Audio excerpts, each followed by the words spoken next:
Look at it. 2.3 million blocks, 6 million tons. The largest thing human hands had ever built, and the tallest building on Earth for the next 3,800 years. Nothing else in human history has held a record that long. Each block weighs as much as a car. They were raised without the wheel, without iron, without a single pulley. Copper, rope, timber, and the muscle of tens of thousands of ordinary men. Herodotus was told 100,000 slaves built it. He was wrong on both counts, and that lie survived for 24 centuries. And it rose in roughly 20 years. Block after block set into place, for 2 relentless decades, a feat of organization so vast and so disciplined that it strains belief even now, 45 centuries later. And the impossible detail. Each face aligns to true north within a fraction of a single degree, a precision drawn from reading the stars 4,500 years ago, with no instrument we would recognize today. For 4,500 years it has stood, outlasting every empire that came after it. And the question it leaves us is not whether human hands could raise such a thing, but how they did it, and who these people truly were. Here it stands, 146 meters of stone sheathed in white Tura limestone, ground to a mirror, blazing in the sun. 4 faces climb to a single point. This is not legend, this is a physical fact. Each side runs 230 meters, and across that entire span, the base is level to within a few centimeters. No modern machine laid this. Egyptian rope stretchers did it with cords, plumb lines, and water for a reference. Its 4 faces align to true, north, south, east, and west, off by less than a 15th of a degree. Such precision speaks of stars, not shadows. They tracked the imperishable stars circling the pole and cut the mountain to match the heavens. 2.3 million blocks, 6 million tons of stone, raised and set in roughly 20 years. Stand beneath it and the mind rebels. How could a people armed only with copper and rope possibly have built this? For centuries the question has haunted us, and into that silence rushed the fantasies. Lost civilizations, visitors from the stars. But mystery is not evidence, and the stones themselves are ready to testify who truly raised them. Look closer. Every block carries the answer, scored into the rock. The parallel bite of copper chisels, the bruising of dolerite pounders swung by hand. No exotic technology, human muscle, human tools, one blow at a time. The quarry lies barely 300 meters from the site. Here they split the bedrock with soaked wooden wedges, levered the blocks loose, and dragged them out. Millions of stones, cut by the hands of ordinary Egyptian men. And they did not conjure it from nothing. It grew. First, the low mastaba, a flat mound of tomb. Then a leap of genius, stack them and reach the step pyramid, the first mountain of stone Egypt ever built. Then trial and error made visible. At Dashur, the bent pyramid falters mid-climb, its angle eased to save it. Learn again, and the red pyramid rises smooth and true. Every failure a lesson until at Giza, perfection. Centuries the story was slavery, but beneath the plateau, the earth tells a different truth. Mark Lehner and Zahi Hawass uncover a lost city, a planned town of streets and barracks built to house the men who raised Khufu's mountain. These long galleries sleep up to 2,000 men at a time, rotating crews resting in shifts. Not chains, not cages, order. A state-run company town housing a workforce of 20 to 30,000 at its peak. Great bakeries bake thousands of loaves a day in tall, bell-shaped molds. Beside them, breweries brew beer by the vat, the staple fuel of the work. This is industry, This is logistics on a scale the world has never seen. And they are fed like royalty. Beef, sheep, goat, and fish. Enough livestock slaughtered for thousands of pounds of meat each day.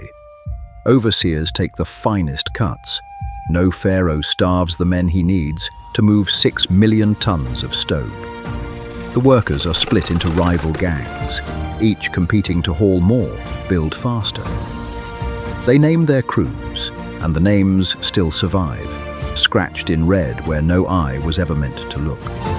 Hidden in the crushing dark of the relieving chambers, sealed forever above the burial vault, a crew signed their work, the Friends of Khufu. A boast to no one, pride for its own sake. Slaves do not sign their labor with love. And then, in 1990, the final proof. A cemetery. The builders were buried here, in the shadow of the king's monument, overseers in stone above, laborers in brick below. A place of the dead that slaves would never be given. They were buried with dignity, with bread and beer for the journey beyond, with the small treasures of ordinary lives. These were free Egyptians, believing they too deserved eternity beside the God-King they served. Bones speak loudest of all, spines bent by decades of load, yes. But fractures splintered and healed straight. One man survived 14 years after a leg amputation, even trepanned skulls. These workers were treated, mended, cared for. Above them all stands one man, Hemiunu, prince, vizier, overseer of all the king's works. Carved heavyset and certain, he is the mind that marshalled the gangs, the granaries, and the stone. Not a slave driver, but a master architect. So forget the whip and the myth. This is a nation organized, fed, paid, and honored, raising a mountain by will and by pride. But how did free hands lift 50-ton beams to the sky? The answer waits in the stone itself. 6 million tons of stone, 2.3 million blocks. It begins here, in a quarry barely 300 meters from the pyramid, where the plateau itself is carved away, block by block, to build a mountain that will outlast empires. Softer limestone yields to copper and wood. A chisel bites, a mallet falls, again and again, leaving parallel scars still visible today. No magic, no lost technology. Only human hands, patient beyond imagining, shaping the living rock. For the hardest cuts, they trust in patience itself. Wooden wedges are driven into slots, then soaked with water. As the wood swells, it splits solid rock along a perfect line. Time and moisture harnessed as tools. Cut free. Each 2.5-ton block is lashed to a wooden sled. But drag stone across dry sand, and it piles into a ridge before the runners, an immovable wall. The Egyptians have already solved it. A single figure walks at the front, pouring water onto the sand. Just the right amount stiffens the grains, binding them with tiny bridges of moisture. No ridge builds up. The pulling force needed falls by nearly half. This is no theory. In the tomb of Jehutihotep, a painting shows 172 men dragging a colossus, and a man at the front pouring water on the sand. Modern physics proves them right 4,000 years later. Up they climb, on ramps of mud brick, rubble and clay, wrapping the rising mountain. Straight, zigzag, or spiraling around the faces. No single ramp survives, and Egyptologists still debate the design. But the stones rise, course upon relentless course. But the finest stone is not local. The gleaming white casing comes from Tura, across the river. And when the Nile floods, its high waters carry broad wooden barges, hulls sewn plank to plank, riding low beneath their pale, precious cargo. Even know one man's name. Merer, an inspector, keeps a logbook, the oldest papyrus ever found. His 200-man crew ferries white Tura casing stone to the harbour at Akhet Khufu, in the flood season of Khufu's 26th year. And from Aswan, nearly 1,000 kilometres south, come the giants, red granite beams for the king's chamber, some weighing up to 80 tons. Floated downriver on the current, they will be raised into the pyramid's very heart and fitted with breathtaking precision. At the plateau's foot, canals feed a man-made harbour where the whole river of stone comes ashore. Quarry, sled and barge converge here at the base of the horizon of Khufu, and the mountain of stone begins, at last, its final rise. The foundation is laid. Now begins the impossible. Every stone above must rise higher than the last. 2.5 tons of limestone, dragged and levered course upon course until the summit stands nearly 150 meters above the plateau. The simplest answer is a single straight ramp of mud brick and rubble, climbing against one face. Gangs haul their sleds up the incline. But to reach the very top, such a ramp would grow longer than the pyramid itself, then vanish without a trace. So perhaps the ramp wrapped the pyramid instead, spiraling around all 4 faces, switchbacking upward as the walls climb. A version survives at Sahur's pyramid, yet a wraparound ramp buries the very corners the builders needed to measure and keep true. Boldest idea comes from architect Jean-Pierre Houdin, an external ramp for the lower 43 meters, then a corridor barely 2 meters wide, corkscrewing inside the outer walls. A hidden internal ramp, spiraling nearly a mile up through the stone. It is elegant, modeled in stunning detail and unproven. One Egyptologist calls it far-fetched and horribly complicated. No single theory has won. The likeliest truth is messier, a combination of ramps, adapting as the monument grew ever higher and steeper.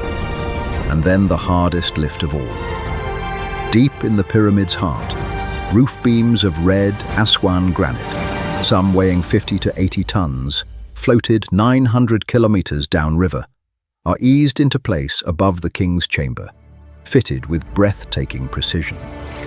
Raw muscle is nothing without precision. Before the first block rises, the builders level this vast platform using channels of water as their guide. A mirror-flat reference across 230 meters, true to within a few centimeters. The corners are squared by rope stretchers, pulling knotted cords into the ancient 3-4-5 triangle, the geometry of the perfect right angle. Every side must match, every corner meet at 90 degrees, across a base longer than 2 football fields. Then, precision that borders on the supernatural. By night, surveyors sight through the murket toward the imperishable stars, those that never set, wheeling around the pole. From their steady circle, the builders draw a line to true north. The result defies belief. The Great Pyramid aligns to true north within 6/100ths of a single degree, a monument the weight of a mountain, oriented by starlight. All that remains now is to clothe it in gleaming white stone. Here it stands, finished at last. 146 meters tall, sheathed in polished white Tura limestone, ground to a mirror finish, blazing in the sun like a second star fallen to earth. Nothing on the plateau has ever gleamed so bright. 67,000 cubic meters of fine white stone ferried from Tura across the Nile, cut and sanded until the joints all but vanish. Run a hand across it and you feel no seam, only smooth, cool, blinding perfection. And at the very peak, tradition tells us, a capstone, carved to the same perfect angle, sheathed in gold or electrum. At dawn, it ignites first, a single point of fire above the plateau, before the light pours down the whole monument. Now descend inside. The grand gallery climbs before you. A polished stone canyon, nearly 9 meters high, yet barely 2 meters across. 7 courses of limestone step inward, corbel upon corbel, until single slabs bridge the dark. At the heart lies the king's chamber, no longer white, but deep, speckled red. Every surface here is Aswan granite, polished to a sheen, enclosing a single, lidless sarcophagus in the silent core of 6 million tons of stone. Look up. 9 granite beams span the ceiling, some weighing 50, 70, 80 tons apiece. Each one hauled 800 kilometers downriver from Aswan, raised into the pyramid's heart and set together so tightly the seams barely breathe. How does such stone arrive? By water. Nail-less barges, sewn from plank to plank, ride the flood low beneath their monstrous loads. Granite from the south, white limestone from Tura, all converging on the harbour at the foot of the plateau. Here they reach the summit of a craft, honed by trial across generations. A mountain of stone, dressed in light, aligned to the stars. Raised not by gods nor slaves, but by the skilled and cared-for hands of Egypt itself. 45 centuries have passed. Empires rose and crumbled to dust, yet it still stands. Stripped of its gleaming skin by later ages, its stone heart remains nearly perfect, defiant against time itself, the oldest wonder and the last one left. 2.3 million blocks, 6 million tons of stone raised in barely 20 years. Once sheathed in white Tura limestone, polished to a mirror, it blazed across the valley like a second sun. The casing is gone. The achievement is not.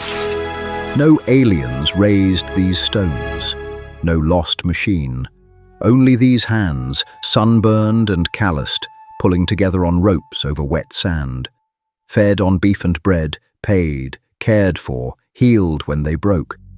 Ordinary Egyptians who did the impossible by will alone. Hidden where no eye was meant to look.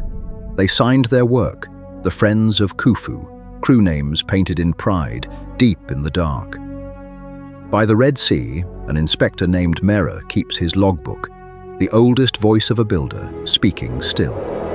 So remember their true names, not the myths. Hemiunu, who designed it, Mera, who moved its stone, the 20,000 who lived, labored, and were buried with honor in its shadow.